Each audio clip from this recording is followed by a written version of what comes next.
Hey ladies and gentlemen, welcome, and I'm here to bring you guys the next set of games from Assembly Winter ASUS ROG tournament. And of course this is this is actually a round of 32 tournament. I'm only casting from the round of 8 onwards because this did go live last week and I know a lot of us missed it due to MLG, or maybe you guys just didn't tune in. Hope you guys have enjoyed the cast so far. I'm doing a set a day. 2 days ago I did Elfie versus Stefano. Stefano took that down, so one Zerg did advance. Following that, it was a TVT with Select and Puma. Puma was able to advance there, so now we have a Korean Terran in the semifinals, and it's time to go to the next set of games, and it of course is going to be a best of 3. We're going to be looking at Mouz.Mana, or Mouz.Mana in short. He is going to be the green Terran at the top right hand corner of GSL Daybreak, and his opponent is not Taki. That's just a proxy account. It is actually FXO.Lucky, who, if you guys tuned into IPL 3 a few months ago, you guys probably recall that Lucky took second place after having an amazing run through the tournament at the championship level. He defeated Boxer, I think, with some burrowed Baneling bombs, complete hidden surprise, and totally swung the favor of the game for him in that set. He also ran through a bunch of other really good players, but at the end was defeated by Stefano in the grand finals. So Lucky, an extremely talented player, had a brief little moment in Code S at the beginning of this year and then dropped back down to Code A, but we all know how difficult it really is to maintain that level of play that Code S truly is. So no harm, no foul there, and I'm really excited to bring this to you guys. It's going to be a ZVP, which I have already casted one ZVP already with Stefano and Elfie, so this is going to be the second ZVP that I'm bringing to you guys. And as you know, very cute by Mana here, blocking that hatchery for a really long time. Wow. And he's going to build a pylon just for added measure, so that's really annoying for Mr. Lucky here. But as always, I'll be bringing you guys the win rate statistics. We actually have Mana boasting I believe a 50% win rate only versus Zerg, which it's actually his worst matchup. Now Mana, don't get it wrong, he is one of the best players in Europe right now, alongside Thorazane. That we do have the hatchery going down over at the third now to help overcome the fact that it was blocked over here by the pylon. But Mana, along with Thorazane and Naniwa, some of the best European players in the world, really. So his worst matchup is against Zerg, which is a bit of a shame, especially considering that Lucky's best matchup is against Protoss, because he's got a 75% win rate going for him. So Mana's really going to need all the help he can get, and thankfully for him, GSL Daybreak has a good win rate for Protoss, actually. 55% overall, historically in I believe the Korean scene. So when you think about it, this map I would have thought is more of a Protoss favorite map as well, and I think I talked about this in the first set, Stefano versus Elfie. I feel like even though there's a lot of attack paths in the middle of the map, a lot of it is very narrow, especially this location right here, and because of that, Protoss can definitely thrive if they get a good engagement in the center, and it's somewhat difficult for Zerg to get that flank going for them. So we'll keep our eyes peeled for that. One thing that Zergs do have going for them, though, is they can hide overlords on these little plateaus, if you will, and I guess Lucky decided to forego that opportunity. He's rather gonna go hide it in the back plateau over here. This is an even better spot for an overlord, and this is his second scouting overlord. The first one has already made its way across the entire Protoss main, so getting a full good scout there, and the second overlord is going to park its rear end behind the rear end of the natural of the Protoss. So pretty good scouting here coming out of Lucky.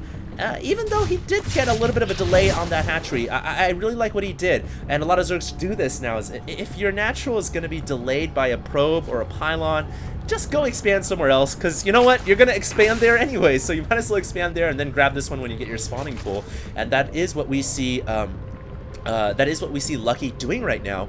So he is really starting to drone up. No surprise there. He hasn't really surpassed a Protoss yet, which is a bit of a surprise. But when you think about it, Protoss players do have the ability to chrono boost, and Mana hasn't really thrown down anything yet. We see the first additional gateways coming right now. So this entire time he's been using his chrono boost and his Nexi to, yes, the plural of Nexus is Nexi, to go ahead and get as many probes as possible. So he's been able to keep up with the Zerg in production. Very impressive from Mana here. And we do look like we're going to be set up for what seems to be a macro game, which would be great to see. I haven't seen a 30-minute plus matchup yet in this tournament from the round of 8 onwards that I've casted. And the map, GSL Daybreak, has been known for some pretty epic matches. So keep that in the back of your mind. We might see something crazy going on here. Lucky brings the Overlord back across here, but before it dies, he did get the scout off, which is great. And he also sent it into the middle of the map. I don't know if you guys noticed that, into the middle of the base, so he could see the gases and the gateways, and he saw both gases and 3 gates. So he's got a pretty good beat as to what's going on here. I wonder if he saw that robotics facility. No, he didn't. So that was a miss by him, and he doesn't really know exactly what's going on. And, you know, it could be something like a 6 gate or all-in or some crazy thing like that. But Mana is going for a robotics facility, so it's a standard build here, 3-gate robo into additional gateways, and usually when Protoss expand and then get 3 gates in a robotics facility, that does mean that they're going to play the build up the Colossus Wars game and then move out and you know, when they're maxed out or when they feel comfortable, and then start to engage the Zerg army. So I would not be surprised to see that support bait coming up pretty soon here, so he can get some Colossi out. He's also investing into early sentries at the same time. May actually have a timing attack on his hands here as he finishes +1 armor, or is actually just began, but he might do some kind of a timing play. He's actually going to kill off his own probe. How did that happen? It got blocked in by his own building infrastructure, so he ended up killing it, which is kind of funny, clearing up some supply, I suppose. And an Overseer comes in here. It will see the robotics facility, which is huge, and now Lucky doesn't have to worry or concern himself with the possibility of some kind of an all-in play. So he sees the robo, and he sees the sentry count. He knows what's going on now. It's a standard play from the Protoss. He should be prompted to go ahead and grab another expansion pretty soon. And he's doing a really good job, Lucky is, of expanding that creep. And I talk about this all the time. Creep expansion is that other elemental resource that Zergs need to master. And it's not very easy to do, but when you do master it, it gives you so much offensive and defensive capabilities that it really allows you to balance out the game. And on top of that, it gives you vision, so it's huge. Now that Zealot is trying to make its way over to the top left, but no hatchery going down quite yet. Now we do have the image, the silhouette of a hatchery coming over here, but not before the Zealot dies. And so the Protoss will not know exactly what the timing on that hatch is, but he's going to go ahead and expand to the 3rd anyways, and you can't fault him for that. He doesn't want to fall behind in the macro game, and absolutely, we are in store for a macro game right now. As I said before, we do have that robotic support bay up. First Colossus on the way. I believe that's the first Colossus. It is the first Colossus. And yeah, the Zerg right now just building up a large army. And look at that new update right here, the units tab. I don't know if this is a new change or not, but I never realized that it shows the larva. So that's kind of cool for the Zerg for a caster at least, or observer, to be able to tell how much larva is available. Because sometimes Zergs will save up a crap load of larva, and that is another resource that the Zergs have to definitely keep in the back of their mind. Now we do have an attack coming from Lucky here, poised to strike the 3rd of the Protoss. Force fields will be expended, and that's okay for the Zergs. Sometimes as the swarm, you want to move in, you want to force the force fields out of the Protoss, forcing force fields out of the Protoss, no pun intended, but it's an important thing to do because it will diminish the Protoss ability to stack up that force field and that force field energy, and thereby making them a little bit less of a threat to deal with. So Lucky's doing a decent job right now. He's once again expanded over to the central location. That is a 5th hatchery now total, not counting macro hatches, of course. He is going to transition into a Spire here. And does he have a hive yet? No. So he's actually going to go into Mutalisks here, ladies and gentlemen. Going in with all these roaches, though, but he gets caught by the force fields, and that is a bit of a strange play, I feel like. He's going to lose almost all the roaches for essentially nothing, and I'm sure he was thinking about just moving in and trying to force the Protoss to use the force fields, but unfortunately for him, Mana just had really good control and was able to lock in a good amount of roaches. That was about 20 or 30 supply worth of roaches going down the toilet, and you're not going to see that come back up for a while, because Lucky is transitioning into mass mutas here.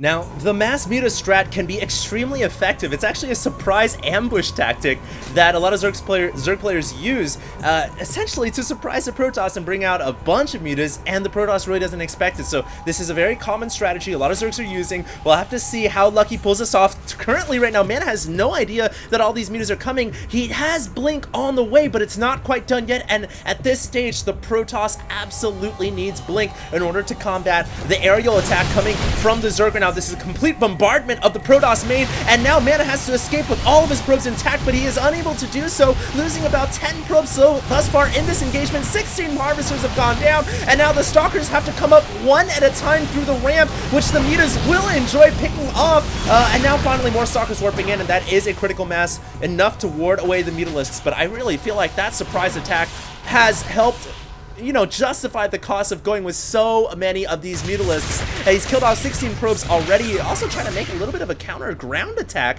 with some Zerglings, but Mana had his bases covered with 2 photon cannons, pretty much being the defensive grid of this third, along with the Colossus, and that was enough to keep the Zerg at bay. But right now, Mana's really rocking the Mutalisk Zergling strategy, and he's gonna go into the third one more time, this time with the Mutas helping the Zerglings on the ground. He is actually gonna pick off the photon cannons, and now the Zerglings are free to overwhelm the Protoss army. Colossus going down here. Colossus are really terrible against Muta Zergling, and while you might think they're great against Zerglings, the Mutas just absolutely tear them apart. And now finally more Blink Stalkers coming in, but not before damage was inflicted at the third. Not that much damage though. 20 Harvesters killed so far. You would have thought a lot more would have gone down in that engagement, but not really. But at the same time, the thing here is Lucky has absolutely crushing map control. He's keeping the Protoss inside the base. He's not allowing Mana to max out into that dreaded Protoss army, and he's launching another ground attack over to the third.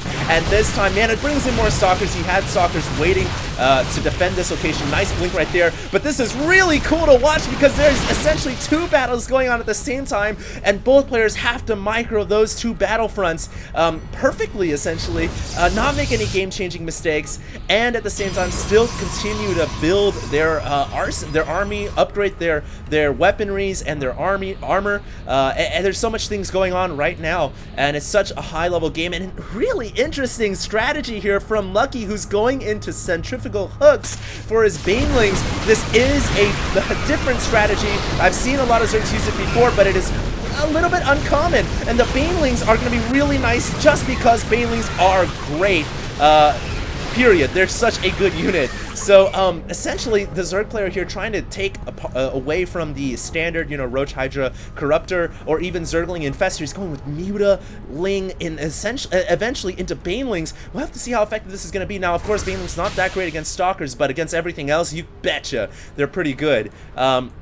And even against Stalkers, if you have enough of them, you could just overwhelm almost any type of ground army. And here comes those Mutalisks once again, but they actually get picked off by the Stalkers. Those 1-2 Stalkers essentially landing a 1-2 punch against the Mutas, but now the Zerglings have come in on the ground, and that is going to be enough to overwhelm these Stalkers. Stalkers are forced to blink back over to the third, and now Mana finally makes that transition into the unit that is absolutely essential to combating the Muta Ling strategy, and that is the High Templar. High Templars and eventually into Archons will just shred Mutas and Zerglings, but at right now, the High Templars aren't out in force yet, and they're gonna get picked off, but before they get picked off, Mana decides to morph it into Archon just to buy a little bit more time. He knew those Templars were dead anyways. Right now, Mana also trying to get Psionic Storm out. He's got to get Storm in order to combat these Mutas. Storm is almost done, but he's losing his High Templars left and right. More Zerglings trying to flood into the main as well. What a battle between Lucky and Mana, and both of them know it. It's for $20,000. It's a lot of money on the line. What would you do with 20 grand? And that's what these players are asking themselves right now. They've just got to win this one to get into the semifinals. And, you know, even though 29 workers have gone down so far for the Protoss player Mana, he's still tied up in terms of Harvesters. And oh my god, the Storm comes down as the Mutas fly in, but the Mutas were able to dodge a lot of the Storms right there. They didn't take that much damage. When I say not that much damage, obviously they didn't die. They did take some damage. All of them in the yellow right now, but nothing too critical. I mean, if they had gone down, that would have been absolutely terrible. So Lucky was able to get out of there, but now he's flying in with weakened Mutas. I don't know how wise that is, because those Stalkers are getting really high in upgrades at 1 armor and 3 weapons, of Mutas only at 1 weapons. That's not going to be enough to combat the Stalkers, and eventually Lucky is going to have to transition into some kind of a hive tech build because the Protoss is now beginning to deflect these attacks with reasonable consistency. So I really do feel like Lucky at this point might want to make some kind of transition, and we do have Greater Spire on the way. Yes, he is going to transition into the Brood Lords, the final tier of evolution of the Zerg, and that is when things are going to get really gnarly in this matchup. There is a Warp Prism making its way over to the top here, that although the mutas are already there, and that is going to be able to pick off the Warp Prism. Nice play by Lucky, who is really just saves his third from any type of potential harass. Not like he needed to. There's 4 crawlers there anyways. There's also a burrowed Zerglings hiding underneath the potential 4th expansion of Mana as well. How cute is that? Will force an observer to come over there to clear that up. Meanwhile, Lucky also expands over not just the top side expansion, which is rightfully his in a way. This one's actually more rightfully his. He basically just stole this one at the top side, so he's taken both neutral expansions, if you want to call it that, when you look at both of them in the context of this map. And now he's starting to grab a ton of crawlers in the middle, and this is another strategy Zergs will use to just throw down tons of crawlers. Why not? You've got plenty of drones in the late game, and it helps against that Protoss death ball. And Mana right now, his whole thing, he's got to get Templars out and Archons to deal with these mutas and Zerglings. But the problem here is, I don't know if he realizes that switch into Brood Lords has already been done. In fact, the Brood Lords have been hiding this entire game. They're hiding over here. They haven't been revealed yet. There is no observer nearby, and Mana is just kind of preparing for a muta Ling warfare, but he doesn't realize that the Brood Lords are about to be upon him, and he's got to muster up enough of an army to deal with that. A lot of Protoss players will go into Void Rays to deal with Brood Lords, which isn't a bad idea at all. Blink Stalkers and Mass can also kind of deal with Brood Lords. But I don't know, we'll have to see. It's going to be such a crazy game. One of the hatcheries at the 12 was just picked off right here, so Mana trying to regain some of that lost potential economy. But look at the Zerg army. My god, now it's really well rounded. Look how well composed that is. Banelings, Infestors, Mutas, and that is a lot of Mutas. Don't get it wrong, ladies and gentlemen. That's a lot of Mutas. And finally, to round it out is the air artillery, the Brood Lords. What a mixture here. But this is the thing, though. I don't like this area to engage in. This is a very narrow choke point where Protoss can really thrive, but it looks like Lucky completely drives his way through, and now he's got an open field to work with. He's also bringing Queens as well to help transfuse the Brood Lords, another late game strategy that Zerg will employ. I don't know how Mana is going to deal with this. This is going to be so crazy, but the thing is, Lucky is completely stacked up on top of himself, and the Storms are doing so much damage. At the same time, Fungal Growth also going off on the Protoss army. I think Mana has the better concave here, but it's just going to come down to the micro.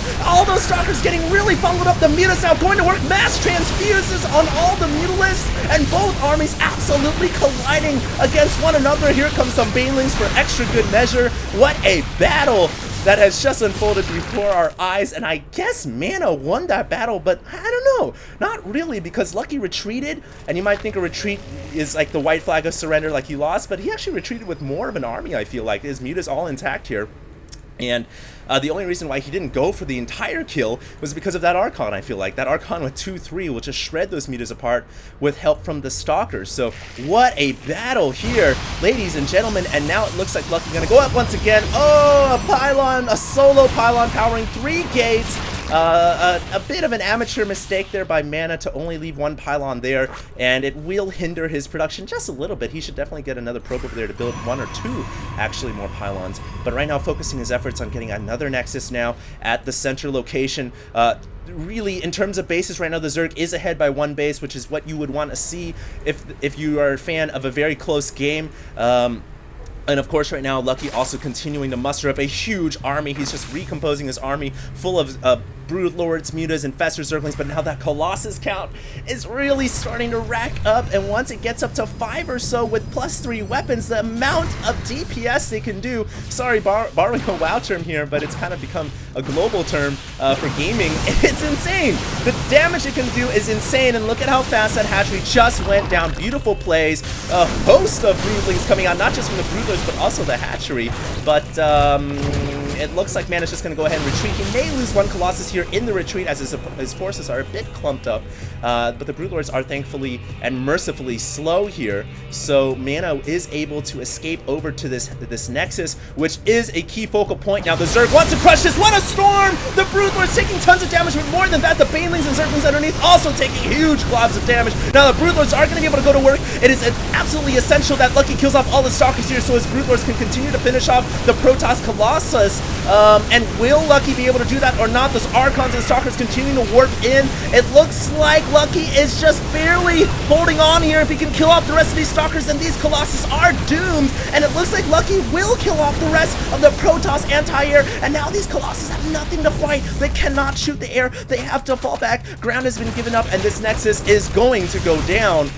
Unless Mana can muster up enough reinforcements in time, which I don't think he can. He did eventually repower those gateways, but that Nexus is going to go downtown. And now Mana has got to rebuild his anti-air force. His Colossus count, thankfully the backbone is still alive. It's still well and kicking, but he's got to get more Stalkers, Archons, High Templars for Storm.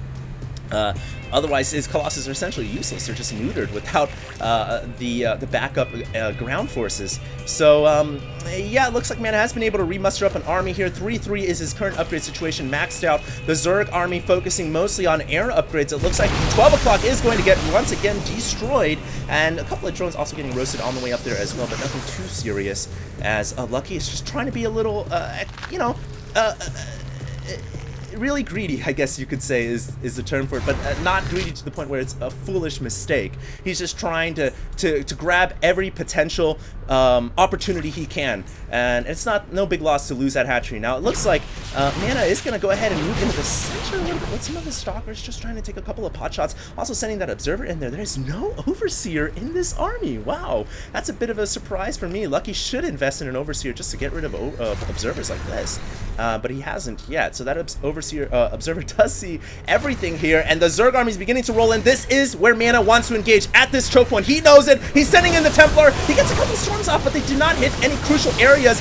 Getting underneath the Brood Lords, really. There comes the feedbacks on the Infestors, but not before the Infestors also launch their Vengeful spell. That is the Fungal Growth. These Stalkers are all so clumped up, and the Brood Lords in turn are going to work. Look at how many Broodlings are coming down. It's a Broodling shower right now, and quite a bit of the Protoss army getting left in the dust there. And now here comes Lucky. He's feeling very bold now. He's going to start to work down this Nexus, but the Stalkers blink in, trying to pick off the Brood Lords, and eventually the Infestors fungal it down, and the Banelings going to town, and it looks like Mana is going to lose this fight. Those Brood Lords and Mutas are just so strong. Does he have enough anti-air to kill off the Brood Lords before he loses all of his Stalkers? I don't know. I don't think he can kill off the last few Brood Lords nor the Mutas, and now he's got to fall back once again to get more Stalkers on the field, and all the same time, of course, losing this Nexus. The Nexus is in the red. It is under 300 HP. If it takes a couple more shots, it will go down. There's a Fungal Growth from Lucky, and Lucky now going to clean up the last remaining Stalkers, and that means these Colossus are basically done for, and I think that last battle completely went in favor of Lucky. Lucky just took control of this game. He killed off the Nexus. What a beautiful play. Some Zealots now warping in. It really looks like Mana's running out of resources. 700 minerals, 200 gas. Not enough to keep fighting this prolonged war of attrition. And it looks like Lucky, just overwhelming Mana, is going to take the first game of this set. Remember, guys, it is a best of 3. And it looks really like right now Lucky is going to take the first game of this set. Killing off that Nexus was huge, absolutely huge. A couple of these Infestors here not gonna go down. They will burrow underneath from the ground. Very nice micro right there.